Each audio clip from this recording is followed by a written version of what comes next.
Hello everyone, make sure this thing is out, there we go. Hello everyone, it's Lizzie and welcome to my channel. So today is another first impression of the Dior Hypnotic Poison fragrance. So before I get started, don't forget to give this video a thumbs up as well as subscribe to my channel. I also have a playlist of all my perfume related videos curated all together, so you can have everything in one place. So I will have that in the cards up here, so definitely be sure to check that out. And so just getting straight into it, so the Dior Hypnotic Poison EDT, and this is considered an amber vanilla fragrance launched in 1998. So this is an old fragrance. I of course haven't had it since 1998, but it's an old school fragrance. And the reason why I ended up picking it up, I actually ordered it online. I remember smelling it in the store. I was like, there's something that this reminds me of. And so I figured, why not get it? Because I think they were having like a 20% off sale. So I figured, you know what, let's just go ahead and purchase it. But this is an amber vanilla fragrance, and this one is the 50 ml bottle, or the 1.77 fluid ounces. It retails for $85 US and £65 here in the UK. But like I said, you can definitely get it on sale. I probably wouldn't spend £65 on this. In terms of notes, the top notes are apricot, plum and coconut. The heart notes are tuberose, jasmine, lily of the valley, rose, rosewood and caraway. And the base notes are sandalwood, almond, vanilla and musk. So let's go ahead. And the thing is, I haven't even sprayed this thing, but like even just opening it, I can already get a sense of what this smells like. Let me spray myself here. There we go.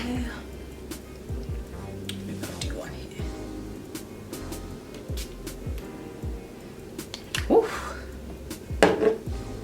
Oh yes, this just, I can instantly smell the deep almond and vanilla. And you know what this actually reminds me of? There's this Eau Gourmand by Laura Mercier, and I believe the scent is actually called like almond or something, or vanilla almond. If I can find it, I will have it on the screen right here. This is exactly what it smells like. Which way did I even spray? Oh god. Oh yeah, I can definitely smell the deep almond and vanilla notes. It smells very nutty, which kind of makes sense because almond is a nut. So I can definitely smell the nuttiness that's coming through. But as it's drying down, it's definitely becoming more powdery. I would definitely say this is like a older, quote unquote, because I don't like putting age on a fragrance, like do you boo, but I would definitely say this is an older fragrance, definitely a vintage and old school. I'm gonna assume that somebody that's younger might not love this scent just because it's very rich and it's very deep. And I can definitely sense like an older woman rocking this, but to be honest, I'm not an older woman. I would definitely wear this. I have no issue with that. It's definitely on the mature side, but what I love about it is that you can still smell the sweetness.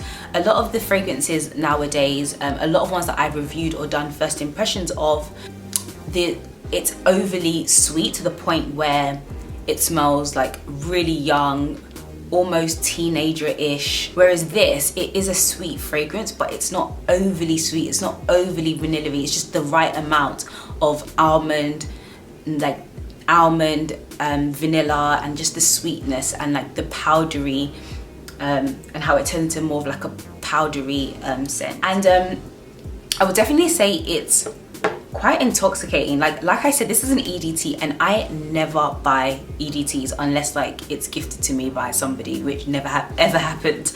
So I never buy EDTs because they don't last. But when I was reading reviews, people said this lasts all day long on your clothes. And I can imagine, like as soon as I opened the top, I hadn't even sprayed it before, and I could instantly just smell the beautiful almonds. I need to find that Laura Mercier. I finished it, but it was like a Eau Gourmand spray, and to be honest, this is what it smells like, exactly like this. But I feel like this one is slightly more richer because the Laura Mercier one it literally just lasts like an hour or two maximum, and then you can no longer smell it. Whereas this one, I'm pretty sure, although obviously I haven't worn it for long periods of time, that it will hopefully last on my skin and on my clothes. I was reading reviews online and I just saw the perfect explanation for it. So this person said, I think of it as black lace, a red lipstick, sexy day upscale, a warm fireplace, fur rugs, so seductive. And I'm like, yes, that is the perfect explanation of this. Like, I honestly like envision red lipstick, like all black outfit, a cat suit. It's so seductive, intoxicating, and I'm having trouble hearing you. Okay, Siri. What was I saying before?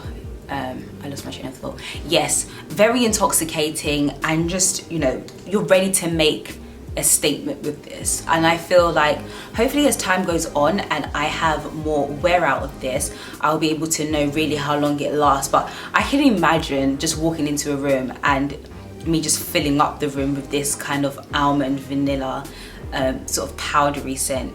I actually really like it. It's not a bad scent at all. For a scent that I can imagine when it came out in 1998, this fragrance was popping. I can imagine that happening. I think as of now it's probably maybe a little bit more dated for a lot of people, but I figured, do you know what, give it a chance. So would I repurchase? I don't know. The thing is that there's so many fragrances out there, and this does give me vintage vibes, and I don't always want to smell vintagey. So I'm not sure. I feel like I need to use it a bit more, and I need to just see how it wears, see how it works with other fragrances, and then that will determine whether I would want to repurchase it. But again, it's all down to personal preference and body chemistry and all of that good jazz. But if you have tried this fragrance, let me know. I'd really want to know if people still actually purchase this, because it's such an old fragrance.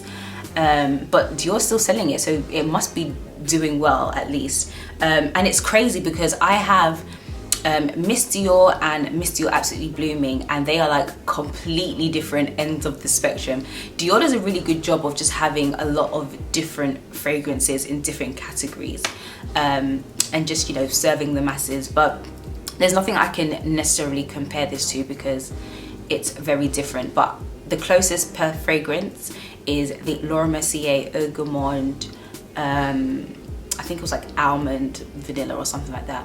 Like I said, it's gonna be here. But yeah, that is the end of this first impression. I hope you guys enjoyed it. Let me know in the comments if you've tried this fragrance. If you love it, if you hate it, let me know. Don't forget to give this video a thumbs up, and I will see you guys in my next video.